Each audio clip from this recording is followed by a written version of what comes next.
Bougar ci coalition bi la bokkoon mais dafa am lu mu wax daf ni. Diomaye daf ni Abdou Khadre non je comprends li ngay wax nii mais daf ni Ousmane Sonko Aïda Mbodj moo ko yëgal lu mel ni information bi loolu itam.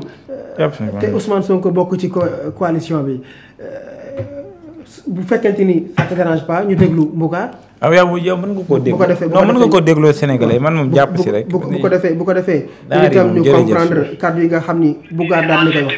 Aïda Mbodj faisait quelque chose dans la coalition qui disait qu'elle ne voulait pas la coalition soit productive, bien que la coalition soit dans une dynamique inclusive. Je l'ai dénoncé partout. Les gens ne me croyaient pas. Mais en clair, le meeting de Ousmane Sonko a dit clairement que lui, il a une coalition qu'il a déjà créée, coalition PASTEF. C'est Aïda Mbodj qui est à la tête de cette coalition. Elle est en train de leur trouver des gens sûrs, des alliés sûrs. Mais ça, c'est une trahison.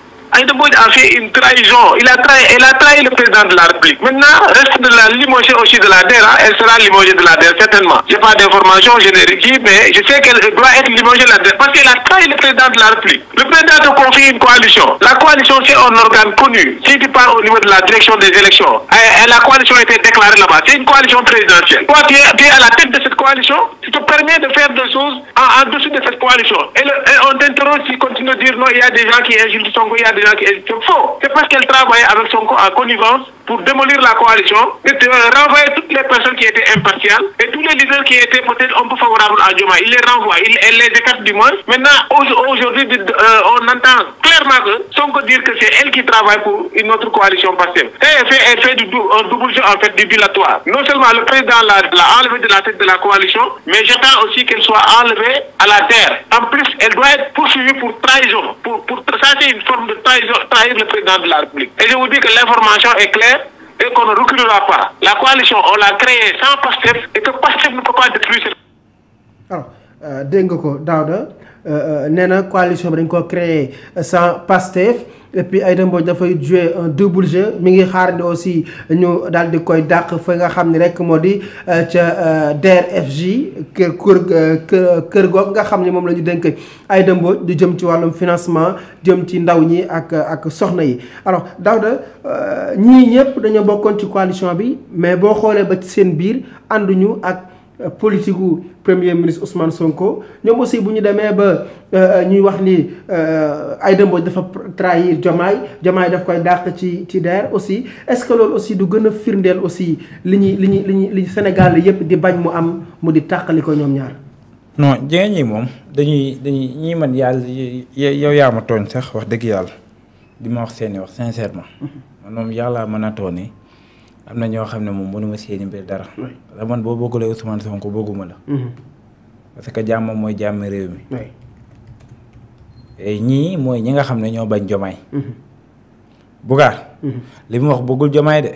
daa bañ Diomaye. bañ Diomaye rek mooy dàqal Ousmane dàqal ko jege Ousmane. ñii dañuy def diviser pour mieux régner. ñii waxuñu waxi projet bi. ñii waxuñu réew mi dina dem. ñii ci xam nga ban wax la ñu ne. mooy ñoom nan la coalition bi dundee ñu mos. ak Ousmane doo mos. Ousmane dafa tëj lépp. Abdou Khadre gars yi li leen métti dafa bëri. Ousmane daa ñëw jël déccee jël lépp luy infrastructure jox ko ne ko tëjal. ba kenn dootul tabaxati duñ lekkati. Ousmane daa dem ca primature bi tey bépp budget wala dara luy génne dañ koy xool foofu ci wàllu marché yi ni mel. maanaam fépp foo xam ne lekk kaayu xaalis dafa amoon Ousmane tëj ñu ko. centralisé na ko ci kenn. te beneen mooy tant que Ousmane ak fii. ay mbirum clientèle politique ak ku gëmul projet bi du fi ne. ñi waxuñu ay waxu Aïda Mbodj de. ñii nga naan tey dañoo wax ay naan Diomaye dafa war a dàq kii. mooy Diomaye yow mii bul am ndam. dama ne la bëgguñu woon Diomaye ànduñu woon Diomaye. foo Abdourahmane Diouf demee ba ne nañu dooleel Diomaye mu liggéey c'est pas vrai bëggu ko woon démb ku ko bëggul woon démb mënu ko bëgg tey. ki bëggul woon démb Diomaye mënu koo bëgg tey. ku bëggul woon Sonko démb mënoo koo bëgg tey. képp ku ne Bassirou Diomaye Diakhar Faye dàqal Ousmane ak ku ko jege. mooy jàppal ne mooy Bassirou yow bëggu la. maanaam képp ku bëgg Bassirou Diomaye da nga naan ko ku bëgg Ousmane ak ku jege Ousmane. jëmmal am ak moom jàmm. waaye ku lay xool naan la dafa bëgg a noos nga noos am na ñoo xam ne ñoom garaawul ñoom seen famille ñoom seeni tuur ak yooyu ñoom mën nañ ko. mooy ñu ne Diomaye kaa ñu àndaale si loolu wax dëgg yàlla. yi ay waxi dof la. jërëjëf nga baal ma si wax ji. jërëjëf Daouda Djigal ci. léegi nag jàggat bi. léegi nag. bu mu nangu li dal Macky Sall dal ko. le pouvoir rend fou et le fou ne rend pas le pouvoir. li yóbbee Abdoulaye Wade mu wuti ticket présidentiel. mu yóbbu Macky Sall. si li mu ne. bu Diomaye toppee ñooñu mu dem si leneen. Macky Sall dafa jël ku mel ni Alioune Badara Cissé yàlla na ko yàlla yërëm. jël ku mel ni Moustapha Cissé Lo mu écarté leen. xam nga ñan la dem jëli. mooy waa PDS wala ñenn ñi nga xam ne bëgguñu woon. yenn njeexital la Macky Sall am. mooy plus de 85 personnes génn nañu àdduna. ji nga ni mu jógee ci réew mi. ak jafe-jafe yi mu dund. mooy génération wu bugaar bekk yi ñii boo leen toppee. ñoo lay def loo erreur. yi Macky Sall def. ñooñu ñoo naan la ñii da nga leen war a jàpp da nga leen war a dóor. nguur gi da nga ko war a téye. jàppal ne yow yaay yow yaa yor njiit bi.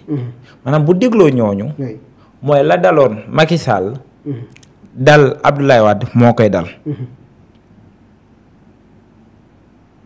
pour téye sa gouvernement gisoo tey fi ñu toll nii xoolal waa APR yëpp dañuy bëgg waa APR yëpp dañuy bëgg ki nga xam ne moo di Diomaye. tey ñëpp ñu bañ Ousmane Sonko dañuy bëgg Diomaye. tey ñëpp ñi nga xam ne Ousmane Sonko da leen di déranger dañuy bëgg Diomaye. am na ñoo xam ne lenn rek la ñuy wër ci àdduna mooy defetu Sonko mooy Diomaye bëgguñu la de mooy suba wax APR yëpp ma bëgg nañ àndaat ak yow suba boo bëggee léegi ñu lay tàmbalee di tagg parce que ñooñu ñëpp bëgguñu la de. parce que ki nga xam ne tey xam nañ ne tant que mu ngi ci réew mi liggéey ak ñaq day am. xaalis bi ñu toog di ko lekkee amul. looloo tax ñoom ñuy def loolu. moo nag foog nit yi comprendre ko. mooy Bassirou Diomaye tey ku lay xalaatal nan la bàyyil Sonko mooy ñooñu di ñëw bëgguñu la. bëgguñu la waaye ànduñu ci jubal jubbanti beneen mooy lu ñu noosee la am na ñoo xam ne ñoom yàllaa leen nattoo ñu bañ Ousmane Sonko. ñooñu nag boo leen jëlee nga dóor la nga jël leen utiliser wala tey ñooñu jaral la. nga dóor Ousmane ci xeer yi. ma jàpp ne yow yaay dund jafe-jafe bi. jërëjëf Daouda en tout cas maa ngi jël information boo xam ne du ma ko fësal ndax itam amaguma ci certitude mais loolu bu amee moom daanaka dina garaaw lool ci ñenn ci yenn ci ñu bokk ci coalition bi bokk ci kër ba noppi di génne information yi moom daanaka loolu. kan la nekk na lu garaaw information la boo xam jot naa ko mais amaguma ci. jox ma ko. information sonore la bëgguma ko génneegun. damay déglu ji. waaye bu ko defee rek dinañ ko delloo vérifier daal parce que maa ngi xool nii naka laa koy vérifier information la boo xam ni daal moom xam naa ni daal. ñu internet yi. vraiment bu ñu ko waxee rek dina mën a kii Matar Cissé maa ngi lay nuyu bu baax a baax yow itam di la kontaane bu baax di leen bëgg.